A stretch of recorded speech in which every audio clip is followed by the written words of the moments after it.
Hey everybody, it's Soger. Let's go ahead and talk chopping. Just to get this out of the way, I play single player Deity, and my goal is to win the game in as few turns as possible, or fastest win time for the chosen victory type I have selected. If you don't play this way, the information I give might not mesh completely with you, but this is for efficient play. Alright, so chopping. This video is because SG Productions 87 asked me a question. He said, if you unlock a district, conventional wisdom holds up you want to place the district down as soon as possible. In his example, he said, what if your best district location is on a woods tile? You have the ability to chop the woods, but you don't have a builder yet, and Magnus isn't in the city. Would you still place it, or would you wait for the chop? And the answer is simple. I am always going to remove a production like a stone, a woods, or a rainforest chop before I place a district. Now, any other chop, whether that be growth, being marsh, rice, wheat, something like that, or gold, maize, copper, stuff like that, that I will place the district on top of because I value it less.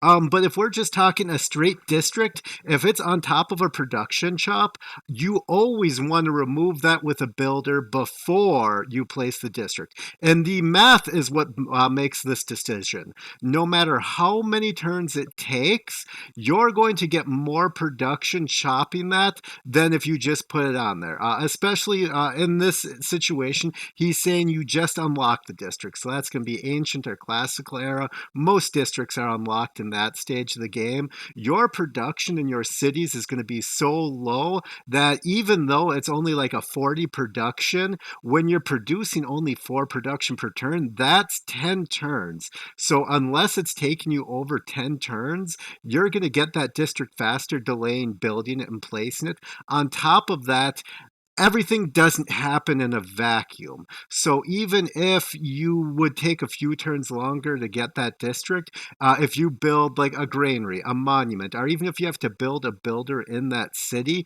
you're getting extra value out of what you're producing while you're waiting to get a builder there. This is actually why Ancestral Hall is such a strong choice for your first government plaza building, is it gives you a free builder in every city after that, so you don't run into the situation as often. But in the ancient era, when you're placing those cities, you really want to get those production chops, so it's really worthwhile saving up your gold to get a builder. Now, the Magnus aspect of it, that's sort of irrelevant. In a perfect world, Magnus is always going to be in the city that you do your chopping in. But if you're playing a sub 200 game, and you have to factor in the fact that Magnus takes 5 turns to move to every city, and you're not going to get him right away, that's only 40 cities he can go into total in a sub 200 turn game. And that's taken exactly 200 turns starting on turn 1. So less than 40 cities, and that's moving him the turn he arrives there. So it's not realistic to put Magnus in every city. At the beginning of the game, there's a lot of downtime where Magnus can just sort of float around and he can go into like a 1 or 2 chop city. And at the end game, there's a lot of downtime where Magnus just isn't as impactful. But in that middle station of the game, that like turn 70 to turn 130, where you're really producing the most of your yield, where you're basically winning the game, Magnus should only be going to cities where you're going to chop a lot. There should be multiple chops there. It should be like you're chopping out like an important wonder like Kilwa, Forbidden City, something like that. Or it should just be a city that you're going to get like 4 strong districts because you're settling it. You already have all your wonders. But man, there's like 10 production chops around it, so you might as well use it.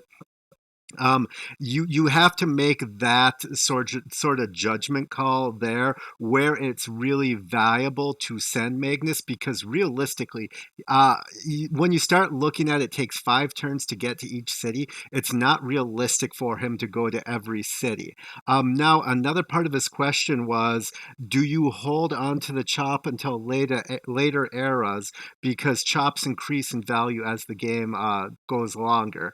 That actually really doesn't affect districts because districts also get more expensive as the game goes on. You'll notice it takes about three full production chops, right around three or four full production chops to finish a district, no matter what stage of game you're in. If you have Magnus, it's like two or three, because they scale. They scale at about the same speed. So waiting on those production chops for like a later era is actually backwards. You want to just chop your production out as soon as possible. The only time that you really, really want to conserve your production chops is like in your capital or like in your first three cities. If you're looking at getting a high value wonder, like my capital, I always save my full production chops until I can get Apadana and start chopping out wonders for envoys there. If you settle a city for a Mahabodhi temple, it might be your third city and you're planning on that to finish your religion super early. In a case like that, then it's worth saving those production chops.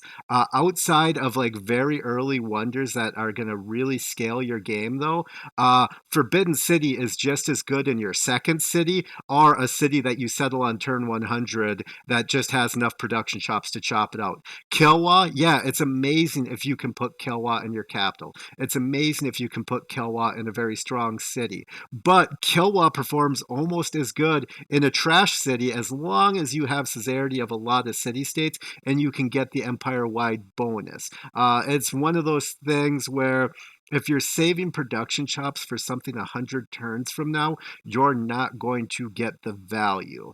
Now, if we're looking at growth chop or surpassing your housing cap, chopping a full growth chop is going to be less impactful than if you had more housing. So in a situation like that, if you're going to be removing marsh, if you're going to be removing wheat, and you haven't reached that 7 population cap that you want to get your three main districts, it's worth putting down some housing, maybe buying a granary, something like that, to then get the full value of that chop to get that population faster. Um, but by and large, the longer your game is, the more likely it's to bad to chop early. But if you're looking at improving your game, that math doesn't matter. And this is a thing that people struggle with a lot of time with chops. Because I get a lot of times, how do you know when you're supposed to chop? How do this, that, the other thing? And the answer is really, really simple. You chop a production chop as soon as you're building something important. Is it a district? Is it a wonder? Is it a settler?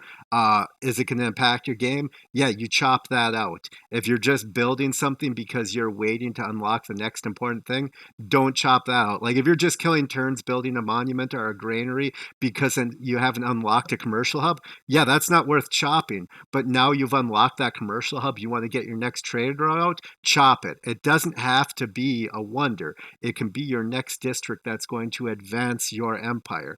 Same thing with population. How do you know when you're supposed to chop for your population? Do you have a district you can build? Yeah, population chops are almost always good. The only time I would say to maybe not chop out a full population chop is one, like I said, if you don't have the housing, you're just wasting the yields. Unless, of course, you're at 6 population, you don't have the housing, but you only want to get to 7, and that's going to get you to your next district, then go right ahead and chop away. But if you're looking at a 2 population city, get the housing.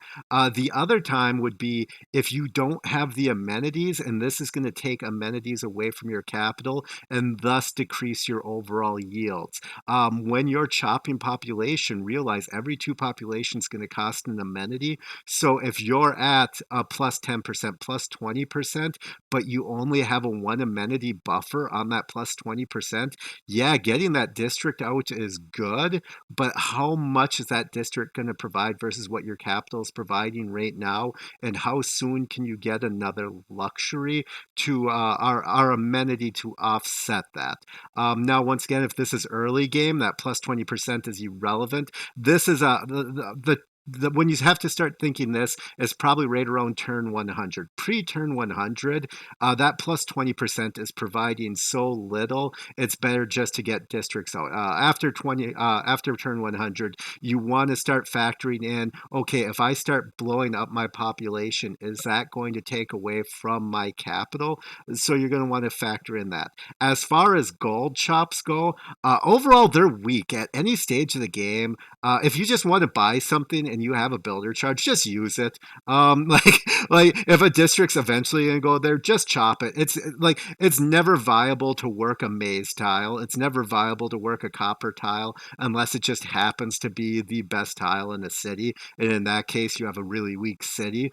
But the plus two gold tiles are just naturally so weak that they, in general, should never be worked. So you just chop them if something's going to go there. Or if you need money, you chop them if you have builders. I hope that covers it. I think I covered most everything in his question. And I think I covered most of chopping. If there's still questions as far as chopping goes, please let me know in the comments and I'll try and clarify it.